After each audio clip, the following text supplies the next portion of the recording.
All right, today we are using a calculator to evaluate common log and natural logs. All right, so if you don't have your calculator, take a break, go get it.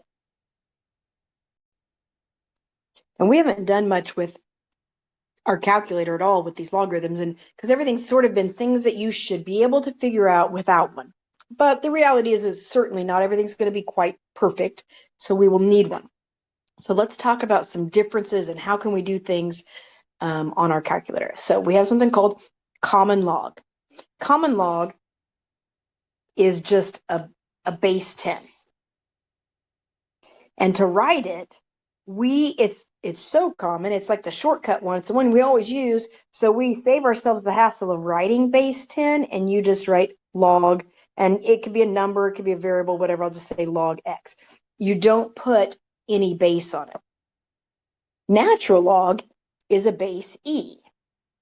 And to write natural log, you could write it like log base e, but don't. But that's what's going on. But we don't write it like that. It's a special one also. It happens a lot in nature. I guess it occurs in a lot of our formulas. So we use natural log. You can write it a couple different ways. I think sometimes on the calculator, well, depending on your calculator, it might be 2 capital letters. It might be a script, LN. Actually, on your graphing calculators, it just looks like this. I don't usually use that version just because my handwriting's not the greatest, and sometimes that looks like 1N or something. So I'm going to use this version right here today. All right, so looking at this, just finding the value in our calculator.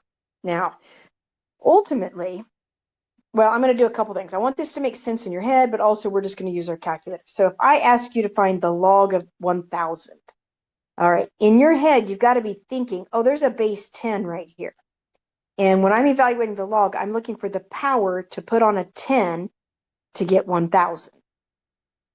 Well, that's just a nice, perfect 10 to the third power is 1,000.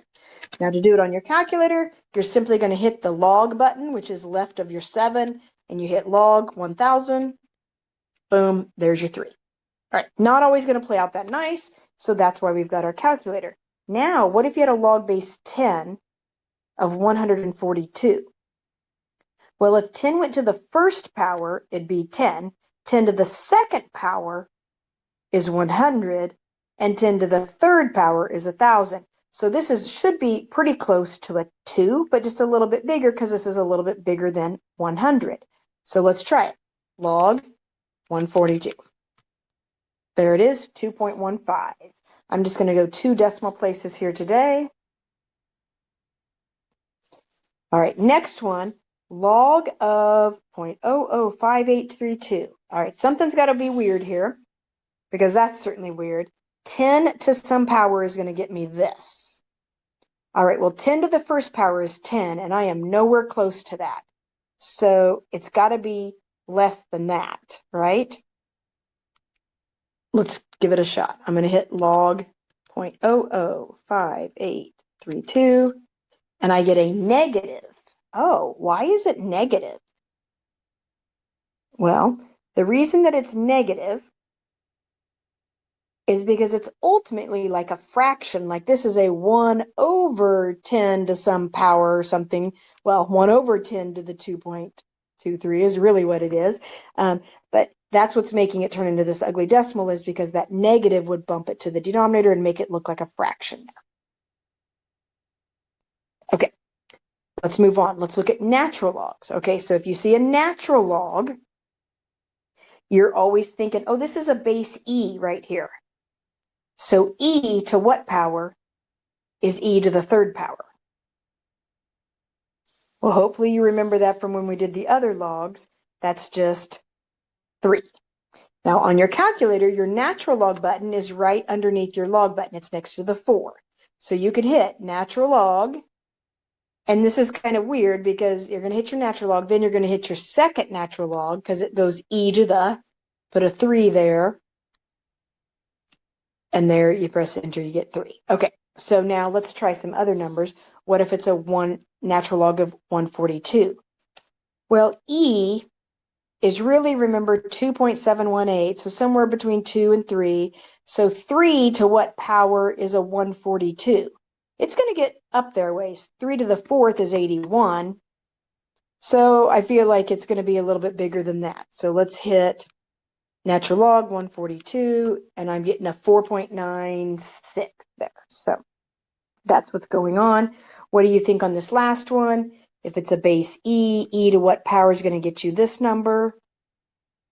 Well, let's try it. Natural log 0.002, and I get a negative. All right, that should make sense, just like up above. Negative 5.14. So be familiar with how to push the buttons on the calculator and have some idea of what your answer should be so that you know if you're getting reasonable answers. All right, let's try some that maybe are not going to be base 10 or base E.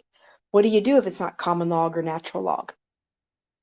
Well, we can use our calculator to find it. I used to do this different ways, but I sort of feel like we've all got this same calculator or pretty close to the same calculator. If you have one that doesn't do this, we need to chat privately, but I'm just going to jump in like we all have this calculator that actually has a nice button that will change the base for your logarithm. So looking at this first one, I already know what the answer is supposed to be. 5 to some powers of 25, I already know my answer is going to be a 2. But how would I calculate that in my calculator? On your calculator, you're going to hit your math button. And then if you're going to go down, down, down, down, down to, actually it goes past 0 to A. All right, so this is log base, and it lets you change the base. If you go ahead and hit that button, now you're able to choose any base you want. So I could put my 5, go over and put in my 25, and there's my 2. Now we do this often enough. Most kids know the pattern of the keys. So you would hit math, and then you want that A. Normally we can just hit the number to get to something, but since it's an A, then you have to hit alpha A.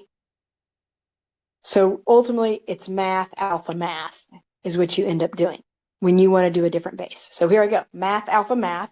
I'm going to hit a base 3, go over and do 180. And you should be getting 4.72 or 3. Okay, next one, what do you think is going to happen on this answer? I'm going to do math, alpha math.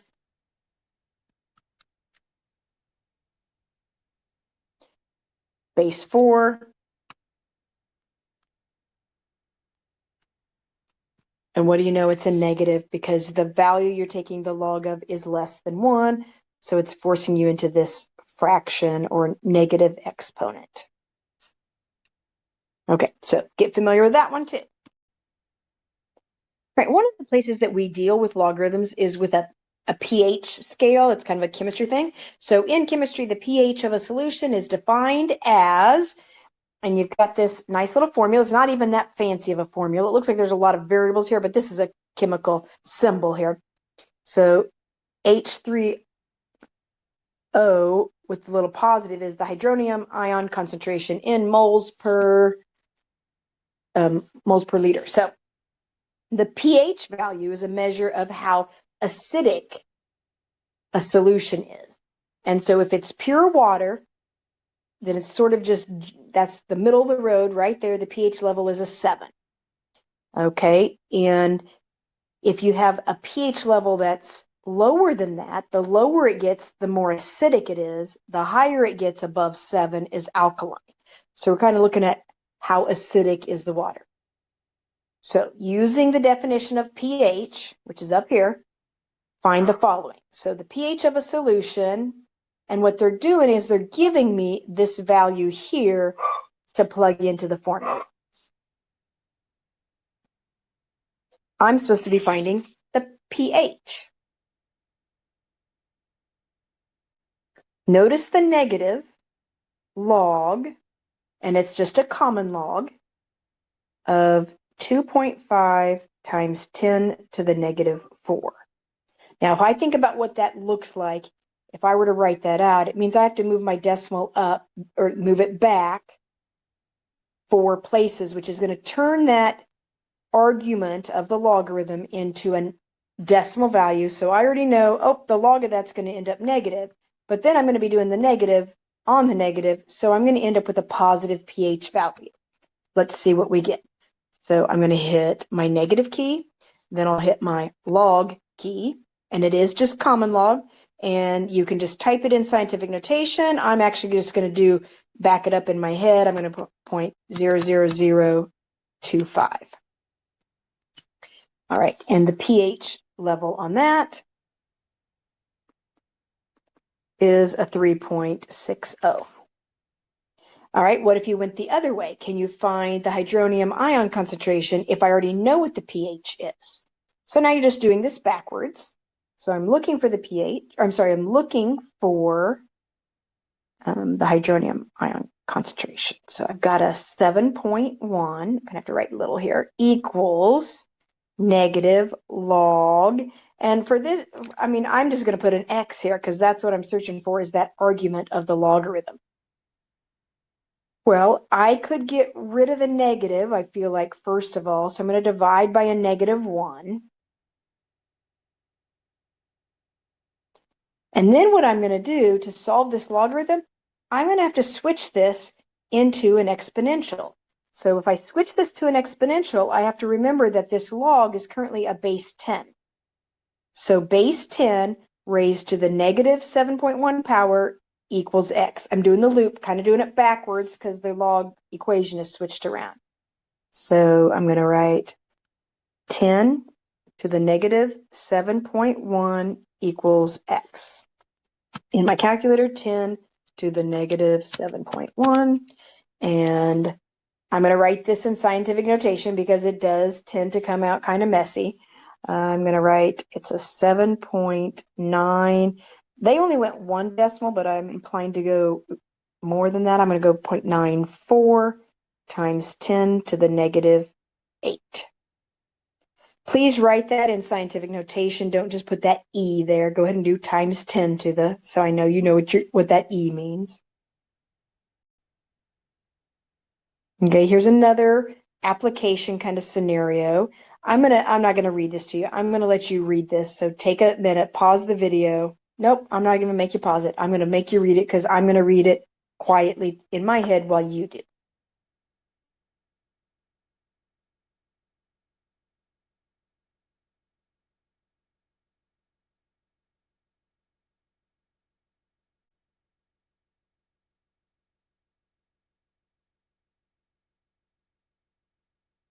Okay. So it's a lot of wording there to basically they're just saying, hey, if you know what the hydronium ion concentration is, can you find the pH? Yes, I can find the pH. Remember the formula? The pH is equal to negative log, and in this case, 6.3 times 10 to the -5. I'm going to go ahead and just type it in my calculator, negative log, and then I'll go ahead and do the scientific notation for no particular reason.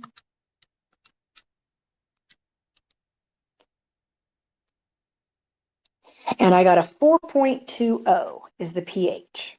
So the only thing that's different here is now you have to read through all of that to understand what would that classify as. And a 4.20 falls in this range right here. So we would say that it is a poor fin. I don't know what that means, but that's okay. I still figured it out.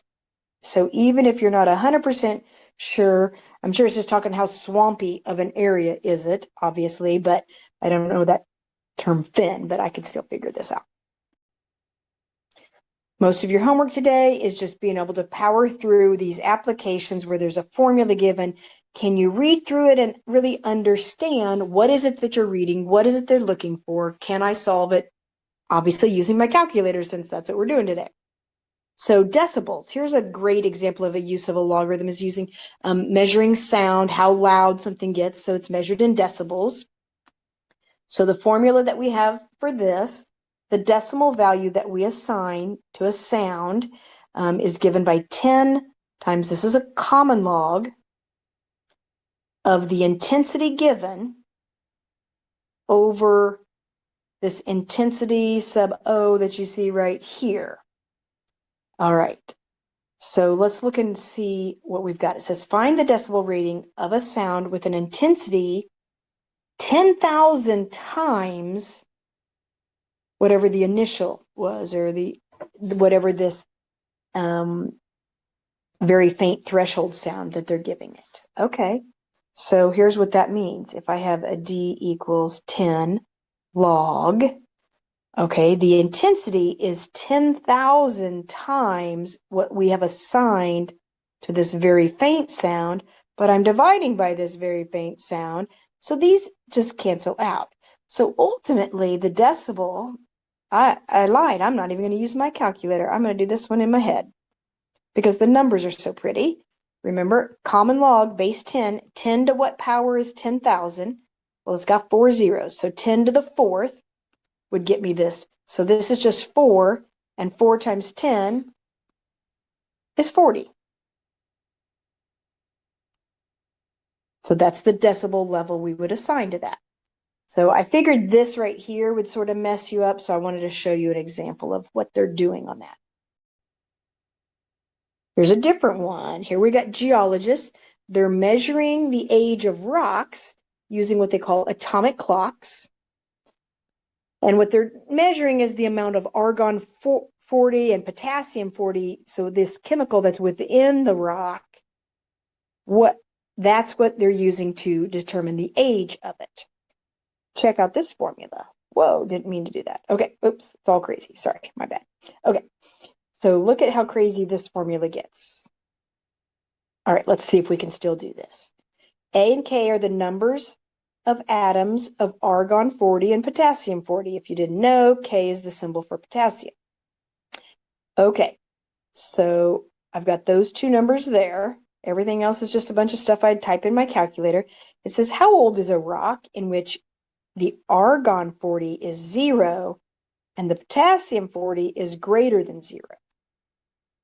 Okay, all right, let's take a look at this. If the argon value is 0, think about that with me right here. That's a 0. Do I even care about the K value at that point? No, because 0 over something is still 0. All right, what is 0 times 8.33? It's 0. What's 0 plus 1? 1. So what's the natural log of 1? So you got natural log of 1 over the natural log of 2, but remember, natural log of 1 is e to some power is equal to 1. E to what power is equal to a 1?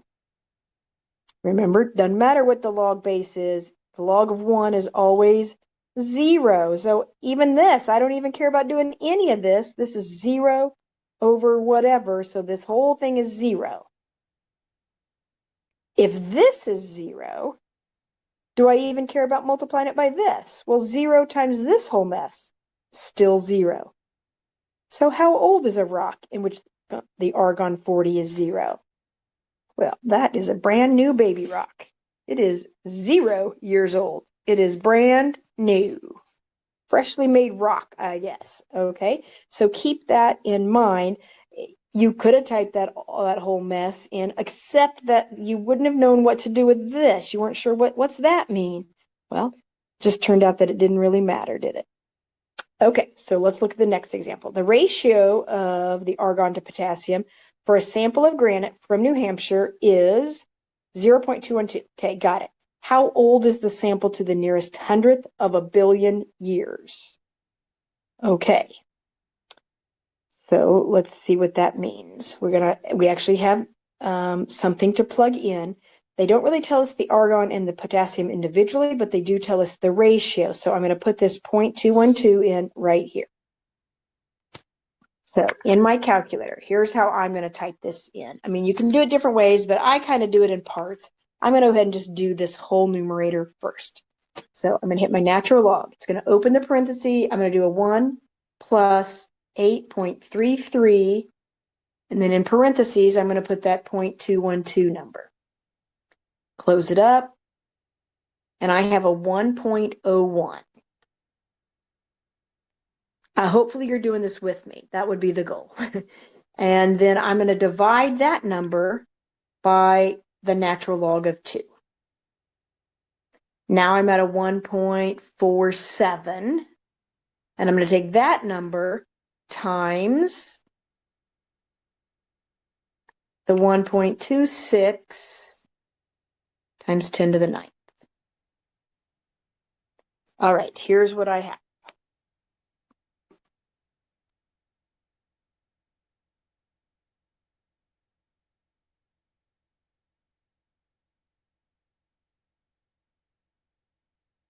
Now they want me to round that off to the nearest hundredth of a billion. So let's put some commas in here and see where we're at.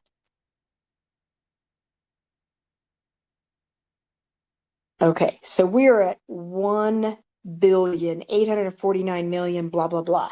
So to the nearest hundredth of a billion would be 1.84 billion years old.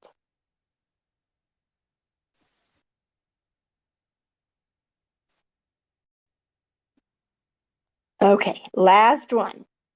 This one I'm just going to talk about, but you will sometimes have a scenario where you have to use your graphing calculator and do the whole scatter plot thing. So let's talk through that. You've got your calculator in front of you. It gives us this data on the interest rates, it looks like, for different U.S. Treasury securities. Okay, so if you have a 3-month security, this is an investment thing. Here's the interest rate. 6-month, here's the interest rate. So the longer you leave it in there, the better interest rate they're going to give you. They want us to find the best fitting natural logarithmic curve. All right, so here's what you would do. I would probably leave the time. Oh gosh, what would you do with the time? I guess you could do this either way. You could do months, but then you'd have to start thinking, well, 2 years, that's 24 months. So don't do 3, 6, 2, 5. That wouldn't make sense. You could put 6 months as a 0.5, and you could put 3 as a 1/4. I feel like that might be an easier way because the rest of them are in years. You would type it in, get a good window, and then if you look at it, if you go to Stat and go over to Calculate, and you go down to number 9, there is your natural log regression. So now we have one more type of regression that we can use. The other day we were talking about exponential regressions. That's the next one down. But if you think it's a logarithmic type of pattern, then the only logarithmic pattern we have, or the only regression we have, is a natural log regression. So we always make that fit if we want to run a logarithmic regression. Okay, that's all I've got for you. Go give this homework a shot. Good luck.